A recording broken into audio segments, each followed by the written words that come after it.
I imagine this just like immediately starts. Is that how this works?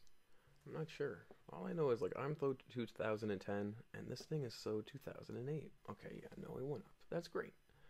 Well, today I have a few things I want to talk about. Um, as always, and I will continue this tradition of doing a video a day until I don't want to do it anymore. But I think like I want to start by just pointing out like have you guys been following Fangoria Volume 2, Issue 1? Because right now there's an auction where it's hitting what one is that 130? I have one on eBay that was at $100, and I kept getting like yesterday I got about four messages from different people trying to get me to make a deal on it. So obviously I upped the price on it and didn't respond to any of the messages. But I just find it really interesting. And it's almost like it would have been great if, somebody had pointed out to me that Fangoria Volume 2, Issue 1 was like a good book. I really personally wish somebody had pointed that out to me when, they were starting to sell well and you could still buy them for $20. I mean, I don't know. I don't know who could have given me that kind of pointer, but I wish there was somebody. And I also just, the best part, my favorite part of this whole thing, is the Volume 2, Issue 1 sells for more than the original number 1. And the original number 1 has this killer Godzilla poster and a Godzilla cover. It's just, it's weird. The market's at a weird place. The fact that if you think the comic market's in a weird place, magazine market is in a weird place. The Fangoria Volume 2, number 1 going for more than Volume 1, number 1 is crazy. And I did make a video about that on This Week in Speculation, I believe in October or November. So you can go check those out. But I just think that's really weird. It's a great book, though, Fangoria. And it's definitely something that you should be thinking about buying. And when you see them, you should buy them. But the issue ones going for as much as they are is crazy. Crazy. I just don't get it. But today I wanted to... I had like two topics. The first topic I had was political comics. And that, of course, comes on the grasp of the solicitation and release of Alexandria Ocasio. You know what? I'm not going to even say her name because I can't. I will just brutally say all of those words. But it's an AOC comic.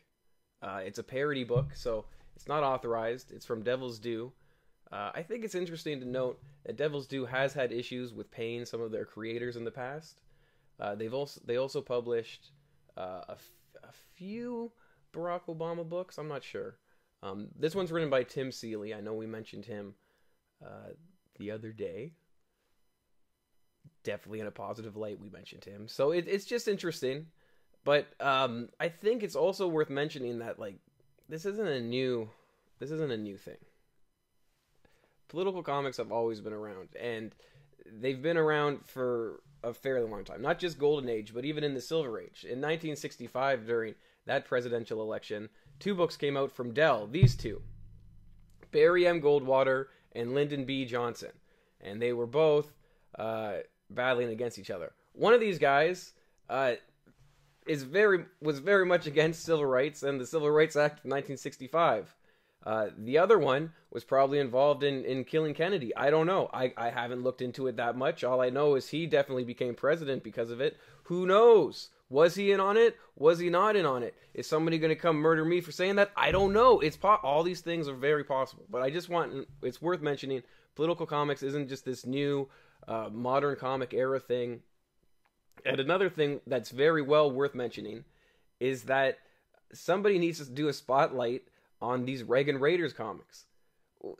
A comic book about Ronald Reagan being a superhero, and he's fighting against the CIA, then he's fighting with the CIA, and there's all these different political organizations that are going against him, but all he wants is like the American way. That's a crazy book. There's 3 of them, and nobody really talks about them, but somebody should obviously steal these screen caps and spotlight Reagan's Raiders. Because it's just good. But the reason I wanted to talk about the AOC book is because, well, there's a few reasons. The first one is a lot of people are talking about it. Not that many people are talking in a positive light about it, but a lot of people are talking about it. Now, there's also a cover B variant that you can only get on the Devil's Due website, and it's selling for more. I think it's selling for about $20 to $30. There are some peak sales around 90, which were crazy. Those were the first ones before people realized you could order it online. Or they could be fake sales just to prop up the book. I'm not quite sure. All I know is this book, it comes through Diamond, and there's a cover B that you can't get through Diamond, and they seem to be selling really well online. But you can buy them all on Devil's Due website. The book comes out in May. What it's about, I don't know. Maybe it's just going to try to make you a communist. Maybe it's going to show you how great democracy is. I'm not sure. I have no idea what it's about. But the way this is looked at is this is a politician that probably isn't going anywhere anytime soon. And this book could eventually have legs. It could has great holding potential, has great quick flip potential. I ordered a few of the cover Bs. I'll probably order a few of the cover As. I'm not quite sure. But it's well worth comparing this to the Spider-Man Barack Obama cover A, which still sells really well in both raw and graded form. So I think it's worth looking into this book. Maybe you want to order them. It doesn't matter what political sphere you're in. This book is going to be the first appearance of her in a comic book, and if she runs for president, which she probably will, I mean, let's be real, this book's going to be more and more in demand. And maybe I'll do a whole segment on political comics where I'll obviously ignore this one, and we'll talk about ones that actually really sell well, but I think that this one has some potential. I definitely wouldn't be buying them at the prices that they're selling for right now, because again, these are pre-sale prices. You can pre-sale it from your comic book store for probably less than cover. You can buy them on the Devil's Due website. So I don't know. When it comes out, maybe everybody's thinking that, and everybody's going to be having copies, and it's going to be a big cutter's market. But we're going to find out on that one. I think it has both long-term hold value and quick flip potential. Great quick flip potential. Now, the other news that came out the last few days that a lot of people are talking about is the Skybound title, Port of Earth, #1. Now, this title was optioned a few months ago. Skybound has its own production company in Vancouver, and they're making a few series. So, Port of Earth was one of them. Think Tank is another one. There's other ones as well. I think Thief of Thieves might be in it. I'm not quite sure. But so Skybound was already optioning it and working on it. But Amazon has now signed up, and they have some involvement as well. So this title might actually start moving online. It does appear to be selling, and a lot of sales online. So it's something to think about. But even more than that, while we talk about Port of Earth, there was a New York Comic Con Ashcan variant, and this one was limited to 500 copies. And this is probably the book to be looking for. I mean, it's the first appearance. However you look at first appearances, it's the first time a book has been published. It's the first time a character appears. Whether he has no speaking roles, whether he's just there for 2 panels, 1 panel. First appearance is a first appearance. First full appearance is completely different. But a cameo in itself is a first appearance. I can get into that for hours, but a first appearance is a first appearance. This is limited to 500. It does have some sales online as well.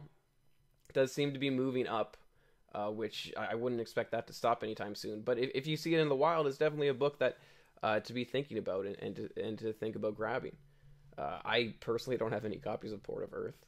I'm not sure how much confidence I have in Skybound putting out these movies or TV shows or whatever they're doing, but there's definitely, if you go to your store, you find it in the back issue bins, definitely money to be made. But again, Key Collector put out an alert a few months ago, so those might be some dry boxes if you're looking for #1s at this point, because the way the market's going and the way those alerts go, there's not a whole lot going on.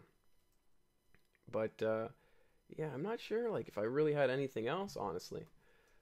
Political comics, I don't know, but I'm gonna keep doing these every day until I don't want to do them anymore, and until I have nothing to talk about. Tomorrow we're gonna go through Midtown Comics sold out books, and and we're going to see what's hot, what's trending using that list, because that's a great speculator tool.